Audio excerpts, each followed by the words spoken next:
ओडिशार लोक जो विश्वास देके भोट देते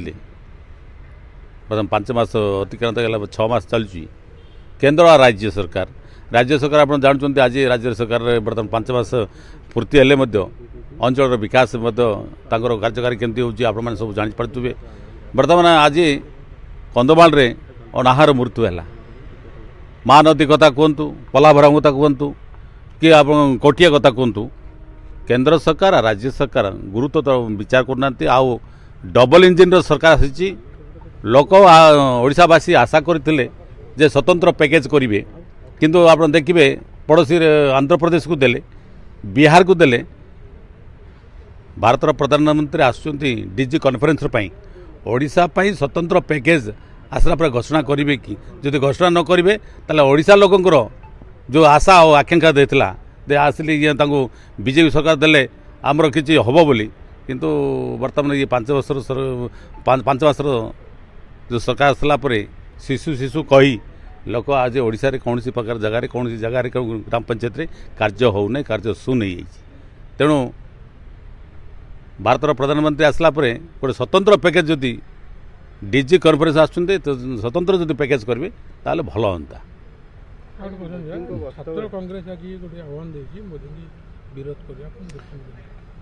जेहेतु से कौन सी योजना नहीं आसुना तेणु कांग्रेस ओडिशा स्वार्थपाई लोकों कार्य करिबो आउ भारत प्रधानमंत्री डीजी कॉन्फ्रेंस न आसबे लोकों जब विकास कार्य आसबे नहीं ताले विरोध करा निश्चित भाव ठीक कथा आम छात्र कांग्रेस नहीं भल पदक्षेप नहीं निश्चय जिते भी आसतु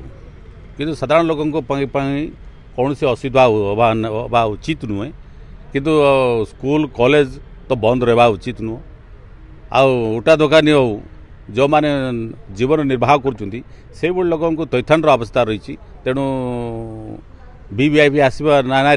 से उच्छेद करवाटा से पेट पाड़न कथा को बंद करवा ये ठीक नहीं। प्रधानमंत्री आसवा द्वारा ओडिशा किसी विकास अभिमुखी नब कि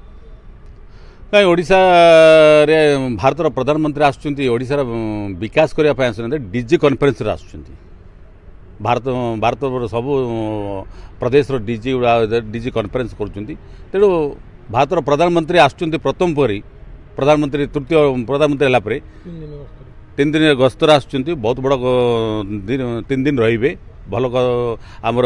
राज्यर जदि विकास जदि घोषणा जदि स्वतंत्र विकास जदि न करेंगे घोषणा जदि न करेंगे स्वतंत्र पैकेज जदि घोषणा न करेंगे ताले आसबार किसी आम ओडिशा प्रति एमती स्वार्थपाई आम लोकंर स्वार्थपाई हम ना माने कार्य आसब जे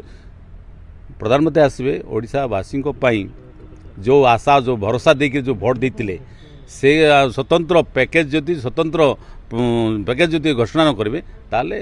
मो आसिक 3 दिन कर्म गलापर लोक निश्चित भाव ओडिशावासी देखुं भारत प्रधानमंत्री ओडिशा जो डबल इंजिन सरकार कौन कर लोक निश्चित भाव परख जदि स्वतंत्र योजना करेंगे ताले भावुची अंचल ये ओडिशा गोटे भल हम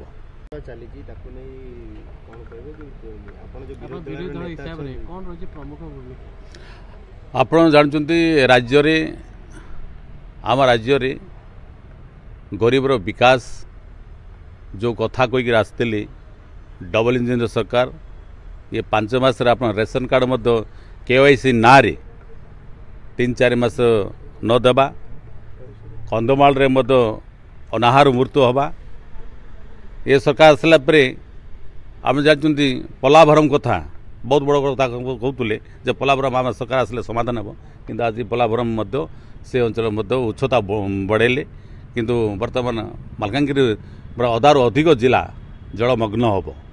महानदी कथा कहतु महानदी आप बर्तमान जल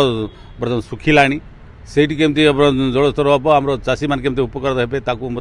बर्तमान से अंचल जो आम अच्छी ताकू केमती सुरक्षा देवाई आप देखिए कोटिया कथा मुझे से अंचल आसूची विधायक भाव में कोटिया को ओडिशार अभिचित अंग ताकू बर्तमान आंध्र लोप दृष्टि लाणी सब अनुप्रवेश होची राज्य सरकार कौन कर्णपात करना आम यही सब उद्देश्य नहीं कि विधानसभा आम बर्तमान लोकंर कथा कहवाई आम विधानसभा आसीचु सरकार लोकंक कार्य करने पछई जाइए आम सचेतन कराइबा चाहूँ आगामी दिन जदि या जदि करेंगे ओडावासी जो अनुसार भोट देते आगामी दिन में से अनुसार प्रत्याख्यान करने कौन माने समय लगे निश्चय भाव ये सभ्य समाज आदिवासी समाज रे आदिवासी को जे खाद्य से चिराचरित खाद्य बोली कहवाटा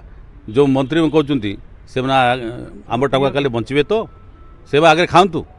जदि जे कहते जे आदिवासी पारंपरिक खाद्य से आंब टाकुआ बोले कहते आंब टाकुआ हूँ आदिवासी परंपरा खाद्य नुहे जिते से खाद्य पाती ना अखाद्य मत खावा पड़े से भोक को हटेवा कले किसी अखाद्य खाती।